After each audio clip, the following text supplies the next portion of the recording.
Muy buenas a todos, en la clase de hoy vamos a hablar un poquito de química y concretamente voy a hablaros de una serie de conceptos que suelen confundirse mucho, que son los conceptos de elemento y compuesto y los de molécula y red cristalina. Muchas veces se suelen confundir. Lo primero que me gustaría deciros es que, como ya sabéis, pues la vida está formada por unas unidades estructurales que se llaman células. Pues de la misma manera, la materia está formada por unas unidades muy pequeñitas que se llaman átomos, ¿vale? Y vamos ya con la primera diferencia, con las diferencias entre elementos y compuestos. ¿Qué diferencia hay? Pues que cuando todos los átomos que constituyen una sustancia son iguales, se dice que se trata de elementos, mientras que cuando los átomos que constituyen la sustancia son diferentes, en ese caso decimos que son compuestos, ¿vale? Entonces ya tenemos la primera diferencia. Los elementos son aquellos que tienen todos sus átomos iguales, mientras que los compuestos son aquellos que tienen sus átomos diferentes, ¿vale? Los átomos, también recuerdo, repasar un poquito los vídeos anteriores, tenían un número que era muy importante que se llamaba número atómico, que hacía referencia al número de protones que tenía el átomo. Era como una especie de DNI, ¿vale? Simplemente para que sepáis cuándo los átomos son iguales o diferentes. Vienen caracterizados por ese número, por el número atómico.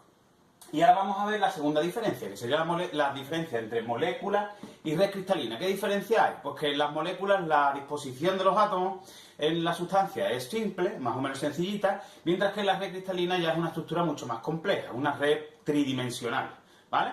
Vamos a hacer esto ahora con un ejercicio que yo creo que es como mejor se puede entender.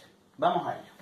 Fijaros, aquí te dice, nos dan 4 casos y me están preguntando si se trata de un elemento, de un compuesto y de si se trata de una molécula o una red cristalina. Vamos a ver el apartado A.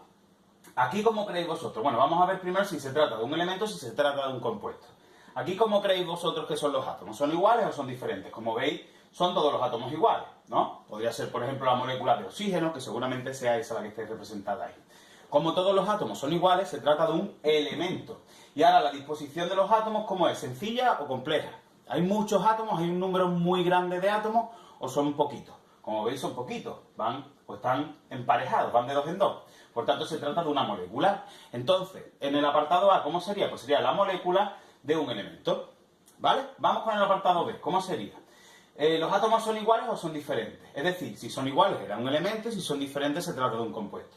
Como veis, en cada molécula, que sería, por ejemplo, eso, hay 2 átomos iguales y uno diferente. Como tienen átomos diferentes, se trata de un compuesto. ¿Y la disposición de los átomos cómo es? ¿Es sencilla o es muy compleja? ¿Hay pocos o muchos? Pues como veis, hay 3 átomos por cada molécula, por cada sustancia. Bueno, ya he dicho la solución, que sería una molécula. Pero como veis, solo son 3 átomos. La disposición de los átomos son de 3 en 3. Por tanto, se trata de una molécula, ¿vale? Entonces, esto sería la molécula de un compuesto. ¿Bien? Vamos con el apartado C. Aquí, ¿de qué se trata? ¿De un elemento o de un compuesto? Como veis, todos los átomos son iguales, por tanto es un elemento. Y ahora, ¿se trata de una molécula o de una red cristalina? ¿Hay pocos o muchos átomos? Como veis, hay muchísimos, una red tridimensional. Por tanto, es una red cristalina. Entonces, en el apartado C sería la red cristalina de un elemento. Bueno, vamos ahora con el apartado D. Ahora aquí, ¿qué tenemos? ¿Un elemento o un compuesto? Es decir, ¿todos los átomos son iguales o son diferentes? Como veis, tenemos átomos verdes, de mayor tamaño, y átomos más pequeñitos, amarillos, ¿vale? Por tanto, como son átomos diferentes, se tratará de un compuesto. ¿Y se trata de una molécula o de una red cristalina? Pues como estáis viendo, hay muchos átomos ahí en la estructura, por tanto, es una estructura tridimensional, es una red cristalina. Por tanto, el apartado D, ya para terminar, sería la red cristalina de un compuesto, ¿vale? Entonces, resumiendo, si todos los átomos son iguales, se trata de un elemento; si los átomos son diferentes, se trata de un compuesto. Esa sería la primera diferencia. Y la segunda diferencia, si la disposición de los átomos es sencillita, hay pocos átomos, se trata de una molécula; y si hay muchos átomos en la estructura, se trata de una red cristalina. Y para resumir ya definitivamente, esto sería la molécula de un elemento, B sería la molécula de un compuesto, el C sería la red cristalina de un elemento y el D sería la red cristalina de un compuesto. Y nada más, espero que lo hayáis entendido. Todas las dudas que tengáis, no dudéis en poneros en contacto conmigo, ya sea a través de los comentarios del vídeo o a través de mi correo electrónico que podéis encontrar en mi blog y que os digo ahora, fran-sb-@gmail.com. Un saludo, mucho ánimo y no olvidéis suscribiros.